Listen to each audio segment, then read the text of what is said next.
Саламатсыздар урматтуу телекөрүүчүлөр, Жогорку Кеңештин апта ичиндеги ишмердигин чагылдырган парламент көрсөтүүсү алгач урунттуу окуялардын кыскача түрмөгүнө токтолобуз. Парламент мурдагы президент Алмазбек Атамбаевдин экс-президент статусунан ажыратты. Кыргыз Республикасынын жазык кодексинин 319-беренесинин 1-бөлүмүндө каралган өзгөчө оор кылмыштын коррупциянын белгилери байкалып турат. Жогорку Кеңеш өкмөттүк саатта калкты ичүүчү суу менен камсыз кылуу боюнча аткаруу бийлигинин аракетин укту. 58 миллионго каралса проект 1 миллион 100 бөлүнүп коюптур. Аны мынтип курсак 50 жылда куруп өткөбүз да. КТ Мобайл компаниясынын ишин иликтөө боюнча убактылуу депутаттык комиссиянын корутундусу боюнча чечим кабыл алынды. Бажасынын баласы дагы жумуштан кетип, анан алган акчасын ошол биз тасыктаган 300 миң сомго чейин, 380 миң сомго чейин алган учурлар болгон экен. Ошонун баарын кайтарылып, бюджетке төгүп берди да. 6-чакырылыштагы Жогорку Кеңештин 5-сессиясы өз ишин аяктады. Жыл бою фракциялар, комитеттер, комиссиялар, жумушчу топтор, Жогорку Кеңештин аппараты жана иш башкармалыгы бирликте жигердүү иш алып барышты деп ойлойм.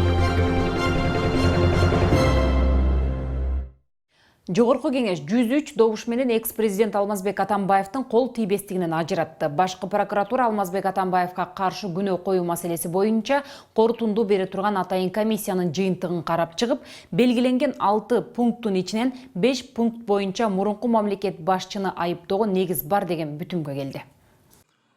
Бул боюнча депутаттык убактылуу комиссия 13-июнда түзүлүп, комиссиянын Алмазбек Атамбаевга күнөө коюу боюнча корутундусу 20-июнда генералдык прокуратурага тапшырылган болчу.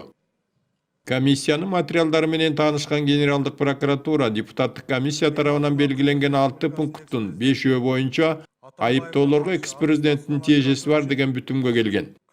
Коюлуп жаткан айыптоолордо өзгөчө оор кылмыштардын белгилери байкалып турганы боюнча Кыргыз Республикасынын генералдык прокурору Өткүрбек Жамшитов билдирүү жасады. Экс-президент Атамбаев Батукаев уюштурган кылмыштуу топтун лидери, мыйзамдагы ууру кайман атына ээ экендигине, коомчулукка жана мамлекетке өзгөчө коркунуч жаратаарына карабастан, аны жаза өтөө жайынан мыйзамсыз бошотууну чечкен жана бул багыттагы иш-чараларды уюштуруу жагы Кыргыз Республикасынын улуттук коопсуздук боюнча мамлекеттик комитеттин төрагасы Атакановго тапшырылган. Айтылган маалыматтарга таянсак, жылуулук электр борборун модернизациялоодо, жылуулук электр борборуна Казакстандын көмүрүн мыйзамсыз киргизүүдө, Аламүдүн районунун Ташмойнок участкасындагы жерге мыйзамсыз ээлик кылуу иштеринде экс-президенттин катышы бар экендиги айтылды. Кыргыз Республикасынын экс-президент Атамбаев Кыргыз Республикасынын президентинин ыйгарым укуктарын аткарган мезгилинде жасаган аракеттеринде Кыргыз Республикасынын жазык кодексинин 319-беренесинин 1-бөлүмүндө каралган өзгөчө оор кылмыштын коррупциянын белгилери байкалып турат. Депутат Карамат Орозова иштин ыкчам каралып жатканында мыйзамга дал келбөөчүлүк жокпу дегенге кызыкты. Жогорку Кеңеш кайрылгандан кийин 2 жумушчу күндүн ичинде эле мындай шашылыш түрдө сиз кайра Жогорку Кеңешке 1 ай мөөнөт берип алып келгениңиздин себеби эмнеде да? Атайын түзүлгөн комиссия, Жогорку Кеңештин комиссиясы карап, массалык маалымат каражаттарына өзүнүн 9 пункттан турган айып коюу маселесин чыгарган күнү, ошонун бардыгын биз мыйзам чегинде кылмыштардын жана жоруктардын бирдиктүү реестрине каттап, ошондон баштап териштире баштаганбыз. Бишкек жылуулук электр борборуна сырттан ташылып келген көмүрдүн баасында да оңбогондой чоң айырма чыгып жатат дешет депутаттар. Эксперттердин берген боюнча $36 келген көмүрдү $56 киргизиптир. Ушул боюнча мисалы дагы сиздерде тактап атасыздарбы? Бул көмүр боюнча дагы мен жана айтып өттүм, Артыкбаев менен Салянованын түздөн-түз берген көрсөтмөлөр бар. Ал көрсөтмөлөр дагы ар тараптуу далилдер менен бышыкталат. Генералдык прокуратуранын жеке бийлик жүргүзүү, саясий куугунтук боюнча пункт алып койгону айрым депутаттардын суроосун жаратты. Биз Кыргызстанда дүжүр, киллер тергөөчүлөрдү, буйрутма менен иштеген тергөөчүлөрдү, оперлерди, прокурорлорду, сотторду жоопко тартмайын, биз дайым ар бир келген президентти ажыдарга айланта баштайбыз. Кыргызстандын колуна бекер тие турган Манас аэропортундагы бортко тамак даярдоочу жайдын шектүү сатылып кеткени да козголду. Борт питания даярдоочу кичинекей цех бар. Биз комиссия барып ордон көрүп келгенбиз. Ушу Атамбаев президент убагында 2 миллиондук цехти арендага берген ижарадан кайра арендатордон мөөнөтүнөн мурда 13 миллион доллар сатып алышкан. Эгерде ошонун бери 3-4 ай койсо бизге бекер өтмөй экен, суроо өтүп кетип бизге бермей экен да. Ушул боюнча иштерди иш барбы, изилдедиңиздерби? Иликтөө иштери кынтыксыз, адилеттүү жүргүзүлүшү керектигин чыгып сүйлөгөн депутаттардын басымдуу көпчүлүгү белгилешти. Бул маселеде мен бардык күч органдарын абдан дыккат иштөөгө, шашпоого жана эч кандай кымындай дагы шек жаратууга негиз бербей иштөөгө чакырат элем да. Анткени азыр шашып кетсек, кийин дагы көп суроолор жаралышы мүмкүн. Бул жерде эч кандай саясий боек, саясий оппоненттерге багышталбай, бир гана мыйзамдын, адилеттиктин, калыстыктын алкагында болуш керек деп ойлойм. Айрым депутаттардын пикирине караганда Кыргыз газдын сатылганы да терең иликтөөгө алынышы керек. Союздан калган миллиардный капиталы бар организацияны бердик. Мисалы Арменияда алардагы өзүнүн 30%-ын 170 миллиард долларга саткан. Биз ошону бекер карматтык. Эми себептерин айтат, Өзбекстан газ бербейт деп. Мына Тажикстан менен өтө акыбалы начар деген Тажикстан бүгүн бизден арзан газ алат Өзбекстандан. Буга президенттин түздөн-түз кийлигиши менен иштер болгон. Мен ойлойм, муну дагы сиздер кийин иликтеп чыгышыңыздар керек. Экс-президент Алмазбек Атамбаевди статусунан ажыратуу маселеси талкууланып жатканда, жеке эле мыйзам бузуу эмес, ант бузулганын депутаттык комиссиянын жетекчиси Каныбек Иманалиев белгиледи. Конституцияда 7 нерсеге ант берсе, 6 бузулган. А Кыргыз элинде антты бузгандарды эмне дейт? Кодекстин каргышы 10 жылдык болсо, анттын каргышы 100 жылдык. Биринчи ант бузулду. Экинчи нарк бузулду. Талкуунун соңунда экс-президентти статусунан ажыратуу боюнча токтом долбоорун 103 депутат колдоп добуш беришти. Макул 103, каршы 6, баары 109, каттал 110 токтом долбоору кабыл алынды. Коомчулукта кызуу талкуу жараткан КТ Мобайл ишканасы боюнча иште иликтөөгө алган атайын депутаттык комиссиянын жыйынтыгы чыгарылды. Анда өкмөт тарабынан көзөмөл жоктугунан улам компаниянын тегерегиндеги мүчүлүштүктөр келип чыкканы белгиленди. Ошондой эле премьер-министрдин моралдык жоопкерчилигин кароо, тиешеси бар мамлекеттик кызматкерлерге чара көрүү сунуштары берилди. КТ Мобайл ишканасынын түзүлүшү өкмөт башчынын кызматтык ишмердүүлүгүнө бир топ эле тоскоол болгондой. Себеби депутаттык комиссиянын корутундусунда КТ Мобайлга бөлүнүүчү каражаттарды премьер-министрдин бажасы түздөн-түз көзөмөлдөп келгени ачыкталганы айтылды. Премьер-министрдин бажасынын түздөн-түз жумушка киришкендиги тастыкталды да. Ошонун негизинде жумуштан алынды жана ошону менен бирдикте жана өзүнүн бажасынын баласы дагы жумуштан кетип, анан алган акчасын ошол биз тастыктаган 300 миң сомго чейин, 380 миң сомго чейин алган учурлар болгон экен. Ошонун баардыгын кайтарылып бюджетке төгүп берди да. Ошонун баардыгы эске алынды. Булардын баардыгы биздин комиссия чечим кабыл чейин эле жумуштан алынып, ошонун баардыгы тасталып калды. Бул дагы ойлойм биздин комиссиянын түзүлгөндөн кийинки шарттардын бири жана комиссия түзүлгөндөн кийин чечилген чечимдер да. Мындан улам депутаттык комиссия премьер-министрге моралдык жоопкерчилик тартуу боюнча чечим чыгарышты. Ошондой эле бул тармакта эмгектенген айрым аткаминерлерди кызмат ордунан четтетүү боюнча сунуш берилген. Премьер-министрде моралдык жагын кароо сунушталды. Андан тышкары ошол мүлк министрлиги, агентство связи жетекчилиги, ошол телекомдун жетекчилиги, КТ Мобайлдын иш чарасы, ошол жасаган жумуштары, жанагы кетирген акчалары, размещать эткен счеттор болуп койгон акчалары боюнча иликтелсин, укуктук керек болсо укуктук баа берилсин деген. Анан ошолордун жетекчилерин дагы премьер-министрге ошо ээлеген кызматтары боюнча маселе каралсын деген суроолор коюлду. Бул иште тыкыр иликтөөгө алган эл өкүлдөрү бир катар финансылык мыйзам бузуулар бар экендигин да аныкташкан. Аны текшерүүчү органдардын берген жыйынтыктары тастыктап турат. КТ Мобайл жоопкерчиликке чектелген коомуна жыштыктарды берүү жана пайдалануу үчүн төлөнүүчү 71 миллион 517 миң сом карызды өндүрүү боюнча тиешелүү чараларды көрбөгөндүктөн 17 19-жылдары республикалык бюджетке аталган суммадагы киреше түшкөн эмес. Альфа Телеком жана КТ Мобайл ишканаларынын ортосундагы финансылык пикир келишпестиктен улам коомчулукта кызуу талкуу жаралып, атайын депутаттык комиссия түзүлгөн. Бүгүнкү күнү комиссия өз ишин жыйынтыктап, корутунду чыгарды. Biz буга чейинки бир гана максат менен түзүлгөнбүз, ошол максатыбызга жеттик. Биз КТ Мобайл менен Мегакомдун ортосундагы эки мамлекеттик компаниянын ортосундагы чыр-чатак эмнеден келип чыкты, а жерде кандай лобби болду, а жерде кимдер кийлигишти, эмнеге кийлигишти, кандай укук менен кийлигишти деген маселени карап, ийине жибине чейин иликтеп бүттүк. Ал боюнча көп адамдар кызматынан кетти, аны коомчулук билет. Эске салсак, КТ Мобайл компаниясына акча каражатын бөлүп берүү боюнча Альфа Телеком ишканасынын башкы директоруна кысым болуп жатканы ачыкталып, ишти иликтөө боюнча депутаттык комиссия түзүлгөн. Таза суу көйгөйү элетте курч. Токтогул суу сактагычына жакын жайгашкан айылдын эли ичүүчү сууга муктаж. Алардын үнүн Жогорку кеңештин депутаты Рыскелди Момбеков жеринен укту. Камбар Ата жана Кара Көл шаарчасынын тургундары менен жолугушуу тууралуу төмөнкү сюжетте. Эске сала кетсек, буга чейин депутаттар Рыскелди Момбеков менен Эльвира Сурабалдиева бир топ айылды кыдырып, элдин үнүн жеринде угуп келишкен. Депутаттар Токтогулдан кайткан күнү Камбар Ата шаарчасынын тургундары түнкү саат 12-ге чейин күтүп, эл өкүлдөрүн дагы бир ирет келип кетүүсүн суранышкан. Депутат көп өтпөй ал жерге барды. Токтогул суу сактагычынын жанында жашаган камбар аталыктар ичүүчү сууга зар.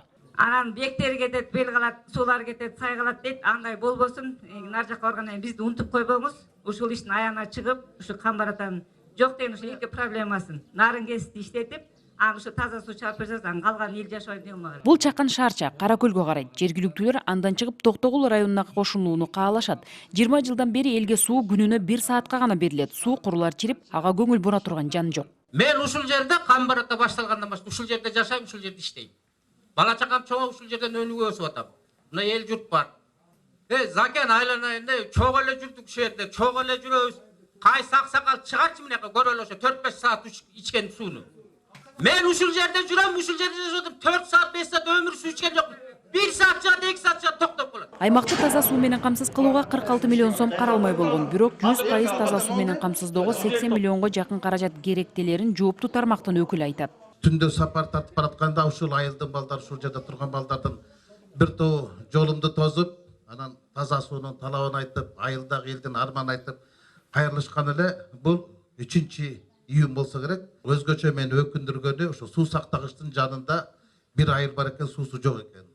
Бирок калпчынын билбеймин, 20 жылдан бери таза суу жок жашап аткан деген ушу жүрөгүмдү аябай өйдү. Кытай грантына киргизип атабыз биринчиден. Бирок дагы ушул маселенин орчундугун эске алып, дагы кошумча булактардын запас мындай кошумча иретине карап туралы деп, жакында эле Орозодон мурда Бириккен Араб Эмираттарынан кайрымдуулук фондунун башкы директору келип кеткен. Шейх Заид бин Султан Аль Нахаян кайрымдуулук фонду. Ал президенттин кабылдамасында болушкан. Андан кийин түшкө чейин президент болуп түштөн кийин биздин департаментке келип, биз менен да жолугушуу болгон. Айттан кийин келип өз договорларын берип кетишкен. Булар келе турган болсо, буларга да сунуш кылып көрөлү деп атабыз. Мүмкүн болушунча ушул варианттарын карап көрөлү депчи. Эки булактан карап көрөлү. Кимиси биринчи чечилсе, ошол тезирээк чечилген биз үчүн маанилүү болуп атат. Ичүүчү суудан башка дагы көйгөй толтура. Жумушсуздуктан миграция күч алып, ата-энелер сырт жака иш издеп кетүүдө. Балдары кароосуз. Жергиликтүү тургундар качан ишканалар ачылып, элге жумуш ордуну түзүлөт деген маселени кабыргасынан койду. Жаштарыбыз көпчүлүгү иштебей, Россия, Турция деп жүрөт. Аялдары биякта, күйөөлөрү биякта, күйөөлөр биякта, аялдары биякта. Жашоо кыйын. Эгер мүмкүнчүлүк болуп колуңуздардан келсе, Камбар Атанын курганына жардам бербейсиздерби? Жолугушуунун соңунда эл өкүлү айтылган маселелерди тиешелүү тармактын адистерине багыттап, көзөмөлгө аларын билдирди. Камбар Ата шаарчасы сымал өлкөдө 584 айылда таза суу тартыштыгы бар. Мындай көйгөйдү чечүү максатында быйыл бюджеттен 200 миллион сом бөлүндү. Жыл аягына чейин дагы 200 миллион сом берилери пландалууда. Бул тууралуу биринчи вице-премьер-министр Кубатбек Боронов Жогорку кеңеште өткөн өкмөттүк саатта айтты. Теманы кабарчыбыз улантат. Калкты таза суу менен камсыздоо боюнча өкмөт тынымсыз иш алып барып жатканын биринчи вице-премьер-министр Кубатбек Боронов маалымдады. Таза суу тартыштыгын чечүүдө эл аралык уюмдар менен биргеликте иш алып барып, жыл сайын таңкыстык азаюуда. Эски курулмаларды реабилитациядан өткөрүүгө бүгүнкү күндө курска карата 199,22 миллион евродан ашуун инвестиция тартылып, ишке киргизилди жана киргизилүүнүн алдында турат. Таза сууну эң эле жакын дегенде 14 чакырым жерден ташып ичкен айылдар бар. Буга мисал Ак Суу районунун Дээрес айылын айтса болот. Ал жерге акча каражаты каралган менен толук берилбей жатат.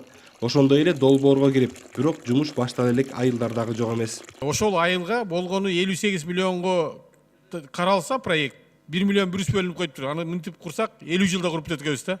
Таза суу тартыштыгы алыскы аймактардын мындай кой Борборго жакын аймактарда да чечилбей келе жатат. Кара Балта шаары жана жакынкы айылдардын тургундары суунун келишин зарыгып күтүшүүдө. Талды Булак айыл өкмөтүндө 3 айыл бар. Сосновка айыл өкмөтүндө 2 айыл бар. Ушогон айылдар мына Борбор шаары Бишкектен 70 чакырым эле жайгашкан. Ушулар арыктан ичип атат. Бир 25 жылдан бери кубат айыл чебиз. Ал эми Базар Коргон районундагы Чарбак айылын таза суу менен камсыздоо кечиктирилип келет. Таза сууга акча бөлүнгөнү менен жерди трансформациялоодо маселе бар. Эми Чарбак канчадан бери айтылып келет. 2012-жылдан бери мына ар жылы айтылат. Сиз ушуну бир тапшырма берип өзүңүз контролго алып өтүрүңүзчү. Документтерин тапшырып кетти мына жакында келип. Баарын тапшырды, өкмөттө турат. Макул, контролго алабыз. Суу жана жер тармактары боюнча өкмөт реформага барып, бул багыттагы аткарыла турган иштерди бир агенттиктин карамагына кийирип бере турган болушууда. Мындай кадам иштердин аткарылуусун шарттайт. Кыргызстандагы болгон суу тармагын башкаруу агенттиги болгон суулардын бардыгын башкаруунун бир колго алуу. Калкты таза суу менен камсыздоо президенттин дагы негизги талаптары болууда. Өкмөттүн билдиришинче, жакынкы жылдар аралыгында таза сууга болгон таңкыстык толугу менен жоюлат. Темага улай. Европа реконструкциялоо жана өнүктүрүү банкы таза суу үчүн 11 миллион 200 миң евро каражат бөлүүдө. Бул грант Насыяга Ысык көлдүн Каракол шаарын таза суу менен камсыздоо мерчемделүүдө. Бюджет жана финансы комитети кредиттик жана гранттык макулдашууну ратификациялоо жөнүндөгү мыйзам долбоорун талкуулады. Донорлор бере турчу 11 миллион 200 миң евронун жарымы грант, жарымы насыя. Карыз 15 жылга берилүүдө. Адистердин ырасташынча долбоор жүзөгө ашса, Каракол шаарынын 80 миң калкы таза суу менен камсыздалат. Депутаттар узак мөөнөттүк, жеңилдетилген шарттагы насыянын келишин колдойт. Бирок аны кайтаруу жагы кандай болоруна кызыкты. Биз ушул жерлердеги суулардан акчаны чогулта албай калсак, бюджет ушулардын баарын көтөрө алабы? Ошонго прогнозуңуздар кандай? Бул берилип аткан каражаттар орто мөөнөттө жана узун мөөнөттө кайтып келиш керек. Ошол эсеп менен биз дагы бюджетти эсептейбиз.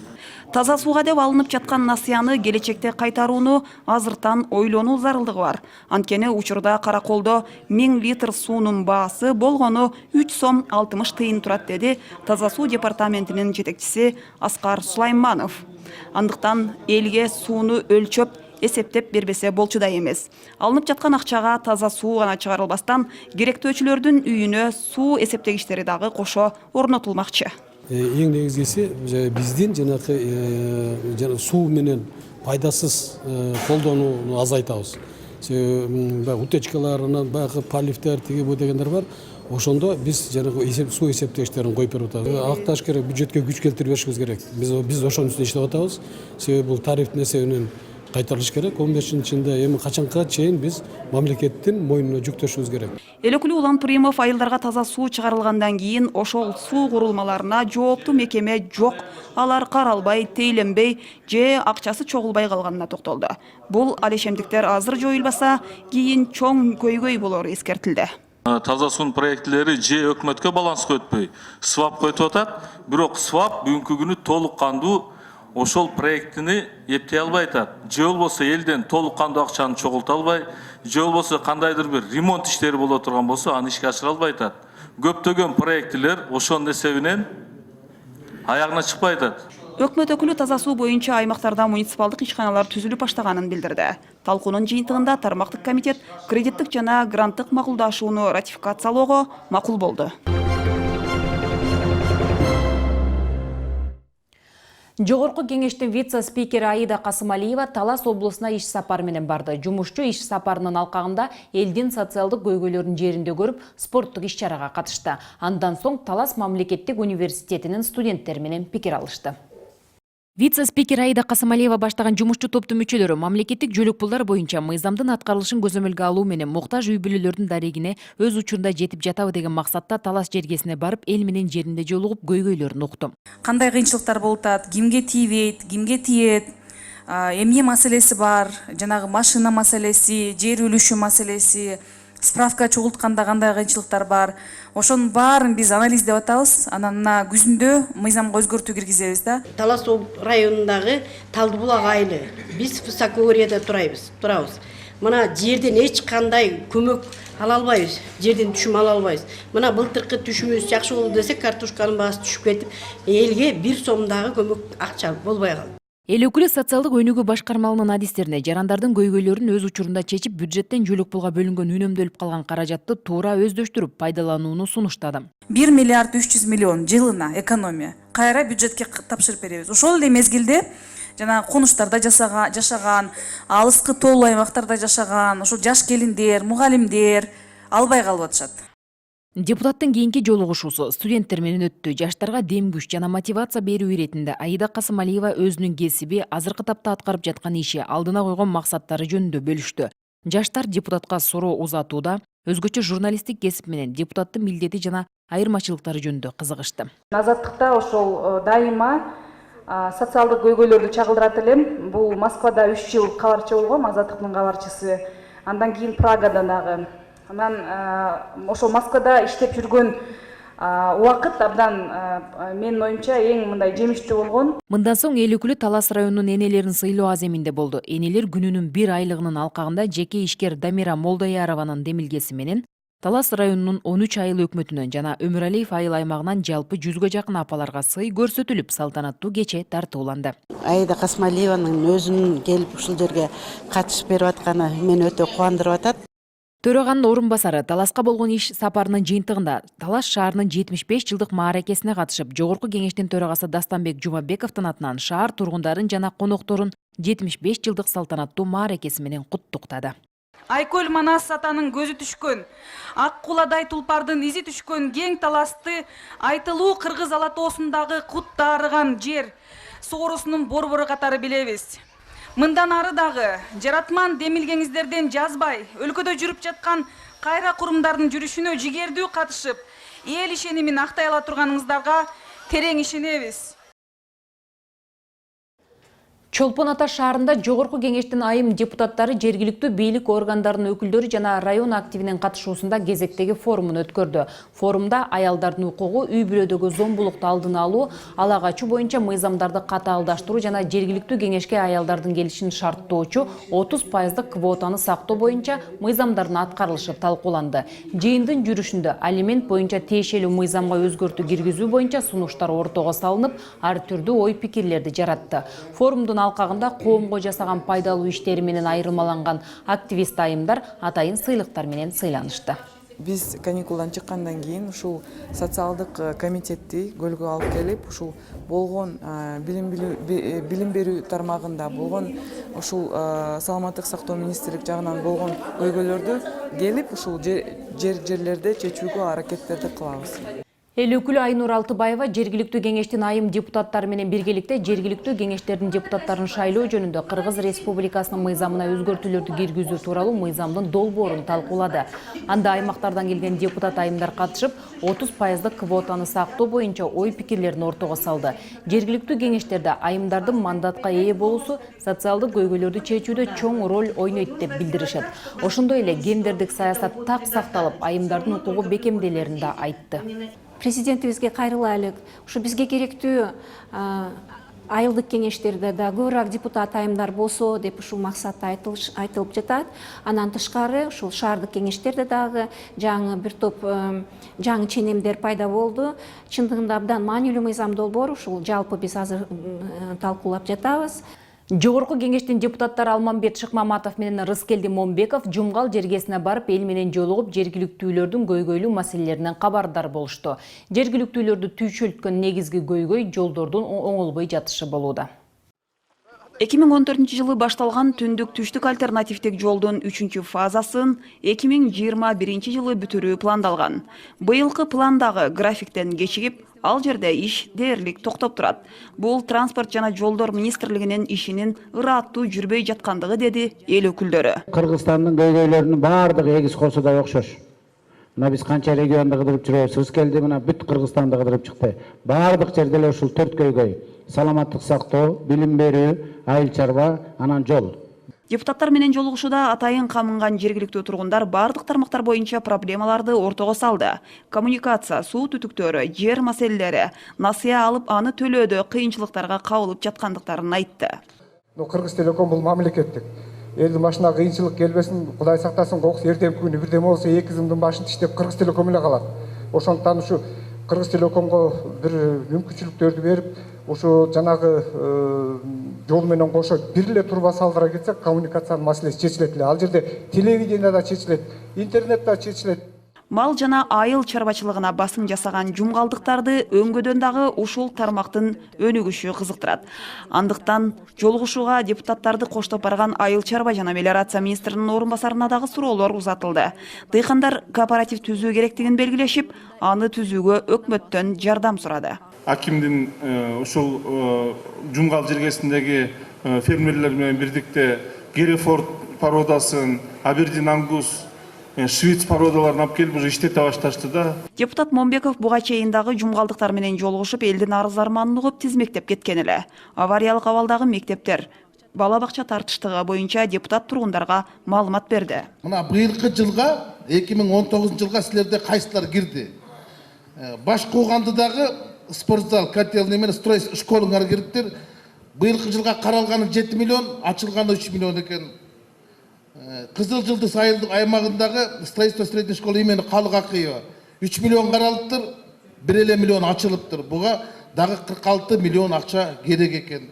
Кайтардыңыз. Кандайсыз?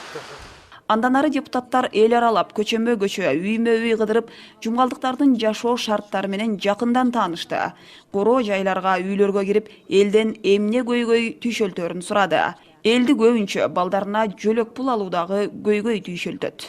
Агрардык саясат, суу ресурстары, экология жана регионалдык өнүктүрүү боюнча комитети башка өлкөнүн жарандыгын алып алган чет жерде жашаган кыргызстандыктарга өлкөнүн мурунку жараны деген статусун берүү боюнча мыйзам долбоорун карады. Демилгечилердин ырастоосунда бул мыйзам долбоорунда аларга дагы бирдей тартипте укук берүү сунушталууда. Россия, Казакстан же дагы башка өлкөлөрдүн жарандыгын алып кеткен кыргызстандыктар өз мекенине келгенде турак жай сатып алуу, ата-энесинин жерин мурастап калуу же дагы башка ушундай социалдык жарандык катнаш маселелерин ишке ашырууга келгенде укуктары чектелип калган фактылар өтө көп кездешүүдө. Жогоруда аталган мыйзам долбоорунун жаралышы да ушуга себеп. Талкуунун башында эле мындай укуктар кандай жол менен ишке ашат деген суроо кабыргасынан коюлду. Кыргызстандын мурдагы жараны деген статусту аныктоочу эмне болот? Кошумча паспорт бересиңерби?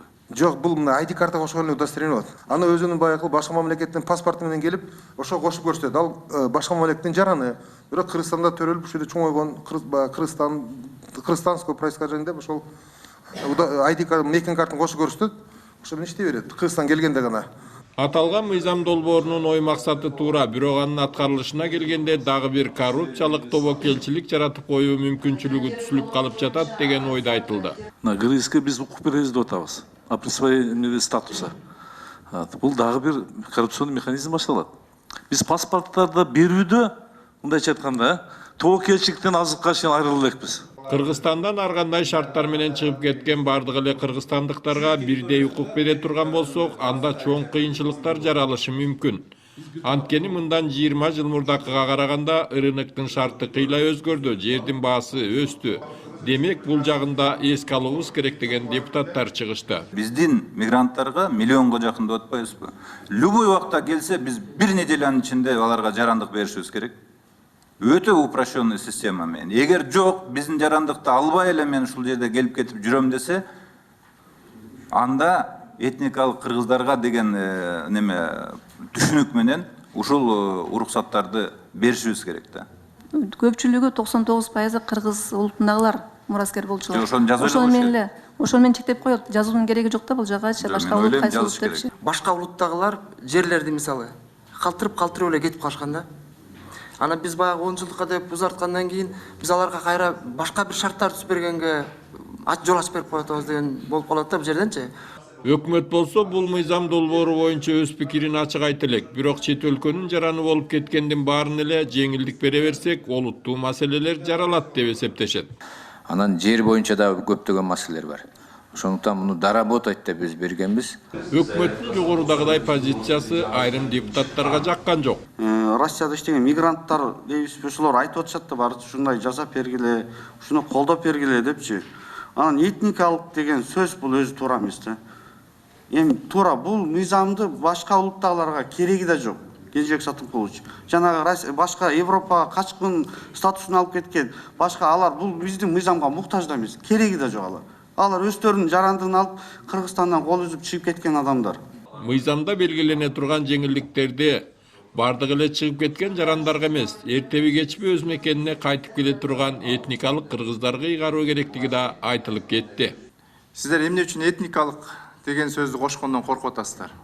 Сиздер чыктыңыздарбы кандай? Биз ойлогонбуз, бирок анан мындай катуусын кабыл деп анан. Мыйзам чыгаргандан кийин аны көтөрүш болсо колдосоңуздар, биз албетте колдойбуз. Бул жерде отурган комитет мүчө депутаттары барды колдоп атат. Сиздер эч кандай коркпогула, мисалы, мына коңшу өзбек мамлекетинде этникалык өзбектин паспорту деп жасалып атат буларда. Талкуунун соңунда мыйзам долбоорунун концепциясы жактырылды. Жогорку кеңештин экономикалык фискалдык комитети менен укук тартиби, кылмыштуулук жана коррупция менен каршы күрөшүү комитети аткезчиликке бөгөт коюу боюнча өкмөттүн маалыматын укту. Маалым болгондой, мыйзамсыз соода жана аткезчиликке каршы күрөшүүдө ыраттуу иштин жоктугунан бюджет эбегейсиз зор зыян тартып, өлкөнүн экономикасына залакасы тийүүдө. Комитеттер чек арадан эсепке алынбай өтүп жаткан товарларды табууда өкмөттүн иши жетишсиз деген чечим чыгарды. Вице-премьер-министр Жеңиш Разаков маалымдагандай, салыкчылар, бажычылар, экономикалык кылмыштуулукка каршы күрөшүүчүлөр жана чек арачылардан түзүлгөн 4 мобилдик топ күнү-түнү иштеп жатат. Былтыр чек арадан аткезчилик жол менен жүк ташылган 80 фактынын бети ачылган, контрабандалык жүк 36 миллион сомду түзгөн. Ал эми быйыл 4 айдын ичинде 14 миллион сомдук 14 факты катталды. Казакстан тарабынан кирип аткан өткөрмө пункттарга видео фиксацияны коюу, ошол видео фиксацияны ошол жерде бизде иштеген сервистик пункттардагы иштеген мамлекеттик салык кызматына онлайн режимге кошуп туруп, баягы базаны толуктуруу болуп эсептелинет. Бул боюнча тийиштүү иштер жана каржылоо маселелери толугу менен чечилип атат. Ыкчам топ контрабандага каршы катуу күрөшүп жатат деген менен Казакстандан аткезчилик менен мунай ташылуусуна чара көрүлгөн жок. Маселен, Токмокто контрабандалык күйүүчү май ап-ачык сатылып жатканы баарына маалым, деди эл өкүлү. Ана көчөдө сатып атпайбы, мисалы Токмокко барсаңар, ар бир үй сайын эле көчөгө чыгып алып, жолдун боюна коюп, канистр менен сатып атышат, баклажка менен сатып атышат. Ал жерде ошол бензинден болсо, ошол эле говудун, роудунун, ошол эле силердин сотрудниктердин баары эле бензин ошол жерден куйшат экен, май куйшат экен. Анан кантип көз салышат? Мисалы, ал жерде штраф канча, ошол жерде налоговиктер жерде барбы? Ошол жерде кармагандар жана үйүнөн саткандар. Бензинди сатып атуу уруксаты жок сатылып аткандарга биз 1000 сом гана штраф сала алабыз. Бул жаңы кирген кодекс боюнча. Ал мына штраф салып кетет, 1 сааттан кайра алып чыгып, кайра сатып атат. Кыргызстан менен Казакстанда мунайдын баасынын айырмасы өтө чоң. Күйүүчү майды Орусиядан эмес, Казакстандан арзан баада алуу боюнча сүйлөшүүлөр эмнегедир айлар эмес, жылга созулуп баратат. Бул арада бажы салыгынан бюджетте 2 миллиард сомдук кемтик пайда болду. Мына акчанын баары ушу контрабанда аркылуу кетип атат. Өздөрүнүн чөнтөгүнө түшүп атат дагы бюджетке эчтеке түшкөн жок. Эмне үчүн ушунча созулду?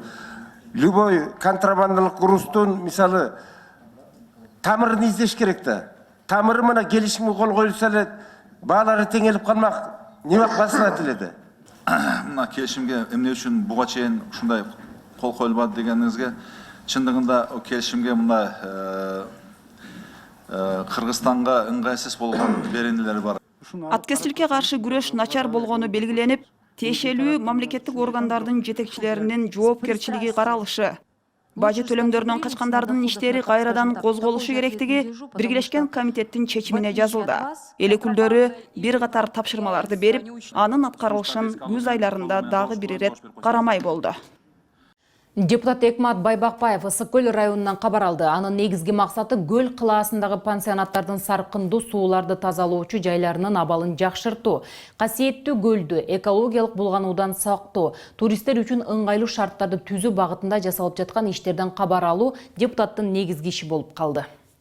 Деги эле саркынды сууларды тазалоо маселелери жагынан алганда Ысык көл облусунда орчундуу көйгөйлөр бар. Алсак жогорку кеңештин депутаты Экмат Байпакбаев өз сапарын баштаган Балыкчы шаарынын саркынды сууларды тазалоочу жайы Союз маалында толук бүткөрүлбөгөн боюнча калган. Бүгүнкү күндө бизде азыр механический гана очистка жүрүп жатат, биологический очисткабыз жок. Суткасына 2,5 миң куб саркынды суулар бүгүнкү күндө ушул механический очисткага келип түшүп жатат.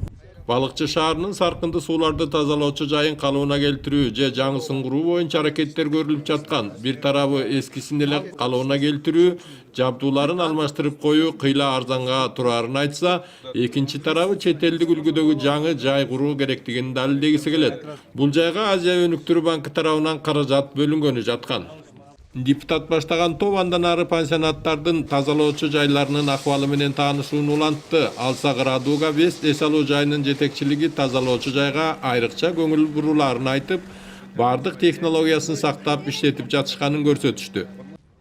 Ал эми бир учурда гүлдөп турган кооператив эс алуу жайынын акыбалы бомба түшкөндөн да жаман. Бактараттары куурап сугарылбай калган, имараттары бузула баштаган, чачкын. Гөлдүн тазалыгы мындай кой, пансионаттын ичинде антисанитардык абал өкүм сүрүп турат. Көз будамайлап сырдамыш болуп коюшкан менен тазалоочу жай иштебейт. Ар кайсы жерди тешип чыккан тазалыгы күмөн суулар көлгө барып куят. Кооператив пансионатына окшогон жайларды эске албаганда, эс алуу жайларынын жетекчилигинин аң сезимдүү аракеттеринин аркасында кийинки жылдары бир катар тазалоочу жайлар пайдаланууга берилген. Бүгүнкү күнү тазалоочу жай курам десе, ошо тазалоочу жайларга биринчиден тазалоочу жайларга куруп аткандар лизингке берсе болот. Биз ошондой мамиле кылдык. Банктар кредит бергенге даярла. Кредит берип атканда дагы льготтук кредиттерди бергенге даяр. Бул именно ошо очистное сооружение курганда. Анан ошонун алкагында бир 20-25 пансионатты ошо акыркы 4-5 жылда биз курдук. Жогорку кеңештин депутаты Экмат Байпакбаевдин негизги максаты Ысык көлдүн тазалыгын камсыз кылуу багытындагы иш-чараларды бекемдөө. Атайын мыйзам кабыл алуу менен көлдү коргоого алуу болуп саналат. Мыйзамдын комитеттен өттү. Ушул көлдүн ушул суулардын очистное сооружениенин барын булсуз эч кандай пансионаттар гостевойдон болобу кандай болсо да иштетпеш керек. Биз уголовный ответственность киргизбейинче көлгө эч кандай тартип болбойт. Аны 5 миң сом штраф деп коебуз, 5 миң сомду чөнтөгүнө чыгарып эле берип коет. 5 миң сом бир клиенттин акчасы. А канча деген суу, канча деген кир суудун баары көлгө кетип атат. Кызматтык батирлерди менчиктештирүү маселеси тармактык комитетте талкууланды. Кезек менен батирге жеткен жарандардын көпчүлүгү батирин менчикке чыгарып алса дагы бир тобу андай укукка ээ болбой убактылуу жашап келүүдө. Көйгөйдү көтөргөн эл өкүлү кызматтык батирлерди түбөлүккө берүү үчүн мыйзамды өзгөртүүнү сунуштады. Депутаттарга кайрылгандардын арасында мугалим, дарыгер, милиция, маданий ишмерлер, спортчулар бар. Алар 10 жылдап кезек күтүп, же сиңирген эмгеги бааланып өкмөттөн үй алышкан. Бирок ал менчик эмес, качандыр бир кезде батирди бошотуп берүүгө тийиш. 20 жыл, 30 жыл очередьте туруп, кезекте туруп ушул үйдү алганбыз. Ушул үйдү ушул убакка чейин биз приватизацияга чыгара албай жүрөбүз. Көп жерлерге кайрылдык. Бүгүн дагы ушул жерде биз инициативный группа келип, ушул жерде ушул көйгөйдү сиздерге айтып, биздин ушул көйгөйүбүздү чечип берет деген үмүт, чоң үмүт менен келип отурабыз. Колдонуудагы мыйзамдарда кызматтык турак жайларын менчиктештирүүгө тоскоолдуктар бар. В случае, значит, разрыва трудовых отношений, он должен быть выселен со всеми членами семьи из этой квартиры. То есть, допустим, учитель проработал 15 лет, получил квартиру, допустим, она выходит на пенсию либо по состоянию здоровья, не может продолжать свою работу, там прожила 10 лет еще проработала. И как только она уйдет с работы, сегодня ее по закону должны выселить вместе с всеми домочадцами. Это недоработка и несправедливость. Эл өкүлү Адилет министрлигине кайрылып, кызматтык батирлерди менчикке берүүнүн мыйзамдык жагын сүрүштүрдү. Сиз азыр так жооп берсеңиз, биз ушул мыйзамга өзгөртүү киргизсек, иштейби, иштебейби? Булар приватизация кылыша алабы, кылыша албайбы? Мындай так жооп берип коюңузчу. Азыркы приватизация боюнча жаңы жоболор, жаңы укуктук карым-катнаштар жаңы жагдайларга гана колдонулат. То есть буга чейинки жашап аткандарды, бул азыркы биздин жарандар жашап аткандарды эгер мыйзамга өзгөртүрсөк приватизация кылышып албайбы? Эгерде Бул жерде карап чыгыш керек, кайсы учурдан там алган болсо, аны талдап анан чечим чыгарыш керек. Бул арада Бишкекте болжолдуу 4000дей киши батирге кезек күтүп турат. Андыктан батирлердин баарын менчикке берип жиберүүдөн мурда кылдат талдоо керектигин эл өкүлү белгиледи. Эчтеке салынбай атса дагы алам деген үмүттө тургандардын үмүтү эмне болот анда? Биз аларды эмне кылабыз?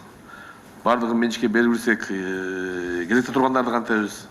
Здесь речь идет о гражданах, которые получили в порядке очереди для улучшения жилищных условий. То есть это та группа людей, которые получали квартиры навсегда.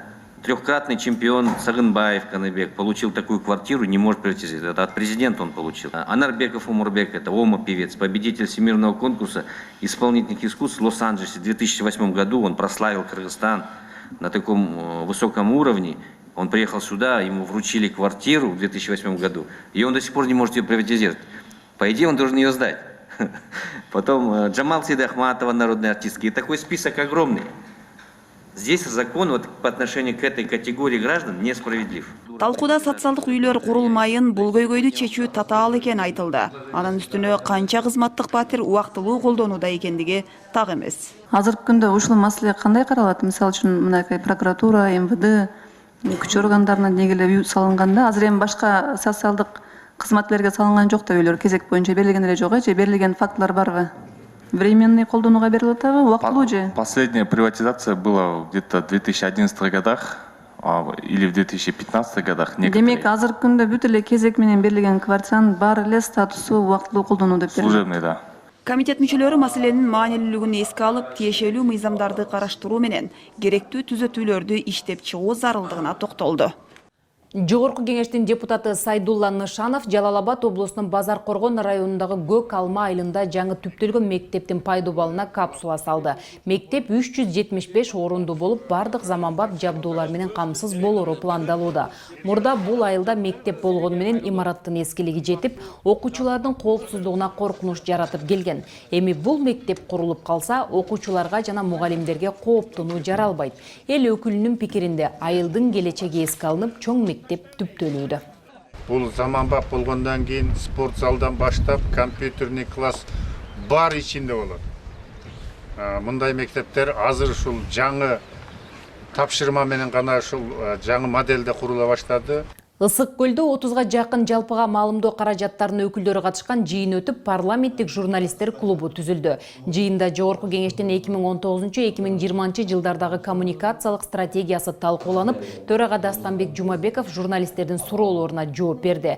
Жалпыга маалымдоо каражаттарынын өкүлдөрү Жогорку кеңештин ишинин ачык айкындуулугун камсыз кылуу багытындагы аракеттерге, парламенттик кабарчылар менен иш алып баруунун шарттарына, эл өкүлдөрү менен болгон байланышты жакшыртуунун келечек план кызыгышты. Айрыкча Жогорку кеңештин жыйындары телерадио, каналдар, сайт жана социалдык тармактар аркылуу түз эфирде көрсөтүлүп жатканына оң баа беришти. Ошондой эле Жогорку кеңеште тармактык комитеттердин, фракциялардын жана парламенттин имаратында өтүп жаткан коомдук жана парламенттик угууларды да түз эфирде чагылдыруу муктаждыгы бар экенин баса белгилешти. Ошентип, 6-чакырылыштагы Жогорку кеңештин 5-сессиясы өз ишин аяктады. Бул тууралуу Жогорку кеңештин төрагасы Дастанбек Жумабеков жыйын соңунда расмий жарыя кылды. Спикер депутаттар сессия мезгилинде кыйла алгылыктуу иштөө менен өлкөнүн мыйзамдык базасын чыңдоого жана өркүндөтүү максатында иштелип чыккан бир катар өтө маанилүү мыйзам, токтомдор, чечимдер кабыл алынганын, өлкө экономикасын көтөрүүгө жана калк турмушун жакшыртууга багытталган көптөгөн орчундуу иш-чаралар өткөрүлгөнүн баса белгилеп, алгылыктуу аракеттери үчүн эл өкүлдөрүнө ыраазылык билдирди. Ушул сессиялык жылда сиздер менен чогуу 102 мыйзам, 539 токтом кабыл алдык. Ошону менен бирге 15 парламенттик угуулар, 156 коомдук талкуулар, 174 тегерек столдор, 150 конференциялар өткөрүлдү. Сессиялык жылда Жогорку кеңеш резонанс жараткан жана ар бир жарандын турмушуна түз таасир эткен мыйзам долбоорлорду кабыл алды. Маселен, жаңы кодекстер кабыл алынып күчүнө кирди. Парламент иштөө тартибин бир кыйла өзгөртүп, мыйзамдардын аткарылышына басым жасады. Мыйзам долбоорлордун санына эмес, сапатына көңүл бурулууда. Жогорку кеңештин быйылкы ишмердигинин өзгөчөлүктөрү тууралуу алдыдагы репортажда. Жогорку кеңеш ар бир мыйзамды кабыл алууда 3 окууда тең терең кызуу талкуулап электен өткөрүп жатты. Өзгөчө эл аралык ратификациялык мыйзам долбоорлор кылдат каралууда дейт парламенттин аппарат башчысынын орун басары Сүйүнбек Касманбетов. Бюджет мыйзамдары сындуу маанилүү маселелер боюнча көптөгөн коомдук талкуулар уюштурулуп, сөзсүз элдин пикири эске алынды. Сессиялык жылда аймактарда көчмө жыйындар байма-бай өткөрүлүп, депутаттар көбүнчө элдин үнүн угуп чечим кабыл алды. Жогорку кеңеш ал келишимди макул же жок деп гана чечим кабыл алып, кайра жөнөтө турган болсок, быйылкы жылы ар бир ратификация бир эле эмес 3 окууда тең талкууга дуушар болду. Да, биз өзгөртө албайбыз уже кол коюлган келишимди. Бирок ошол талкуунун учурунда келе жаткан каражаттын канчасы грант, канчасы кредит, алар кандай пайдаланылат, мурдагы гранттар кандай пайдаланылды. Жогорку кеңеш 9 ай ичинде 66 пленардык жыйын өткөрүп 102 мыйзам кабыл алды. Дагы ондогон мыйзам долбоорлору парламенттин кароо процессинде.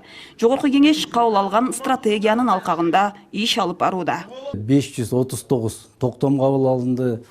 600-төн ашык ушу парламентте ар кандай иштер алып барылды. Булар конференциялар, коомдук угуулар, парламенттик угуулар. Буга өзүңүздөргө белгилүү болгондой жарандык коом менен тыгыз иш алып барды парламент. Дагы өзүңүз билесиз, мынакей быйылкы жылы парламенттин 80 жылдыгын белгиледик. Жазылган мыйзам долбоорлорун күн тартибине кийрүүдөн мурда анын сапаты текшерилип, атайын экспертизадан өткөрүлөт. Жогорку кеңештин аппаратынын адистештирилген экспертизалардын түрлөрү бөлүмү сессиялык жылда 200дөй мыйзам долбоорун анализдеп, анын 160-ын жараксыз деп тапкан. Сессия ичинде 198 мыйзамдын долбоору келип түштү. Анын ичинен биз 141 мыйзам долбооруна мыйзамдарга ылайыктуу эмес деп таап, анын ичинен 141дин ичинен 165 мыйзамдарга дал келбестиктерди тапканбыз. Экспертизанын негизги максаты бул кабыл алынуучу мыйзамдардын сапатын, натыйжалуулугун жогорулатуу болуп негизинен эсептелинет. Албетте, мыйзамдар кабыл алынган соң алар иштеп жатабы? Берилген тапшырмалар кантип аткарылууда деген негизги маселе бар. Жогорку кеңеш быйыл мыйзамдардын, токтомдордун аткарылышына, парламенттик көзөмөлдү күчөтүүгө басым жасоодо. Жогорку кеңеш тарабынан башка мамлекеттик органдарга токтомдор кабыл алынат, мындай тапшырмаларды камтыган. Мисалы үчүн башкы прокуратурага же болбосо эсептөө палатасына андай токтомдор да бар. Андан тышкары өкмөткө ушул жылы эле мисалы үчүн 20дан ашык тапшырма камтыган токтомдор кетти ушул жылы. Аларды дагы көзөмөлдөп турабыз. Бул жерде биз өкмөт аппаратынын контролдоо бөлүмү менен тыгыз иштейбиз. Биздин кызматкерлер. Жогорку кеңештин ишинин маанилүү бир бөлүгү бул жарандардын кайрылууларын жана каттарын кабыл алуу жана аларга жооп берүү. Элдин бардык көйгөйү дал ошол каттар аркылуу бийлик бутактарына жеткирилип, анын аркасы менен жаңы мыйзамдар жазылат же өзгөртүүлөр киргизилет. Сессиялык жылда жогорку кеңешке 70 миңден ашуун кат келип түшкөн. 2018 жылдын 1-сентябрынан баштап бүгүнкү күнгө чейин төрөгөнүн атына 122 электрондук кат келип түштү.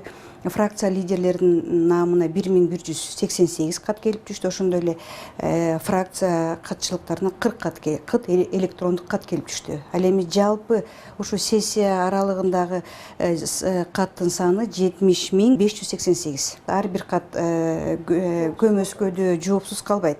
Жогорку кеңеш көптөгөн жакынкы жана алыскы мамлекеттер менен парламенттик кызматташтыкты бекемдөөгө ынтызар. 5-сессиянын учурунда эл аралык маанидеги олуттуу иш-чаралар жана визиттер болду.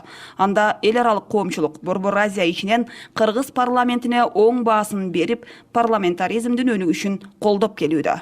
Эң маанилүүсү Европа коопсуздук кызматташтык уюмунун парламенттик ассамблеясынын күзгү жыйыны өткөн.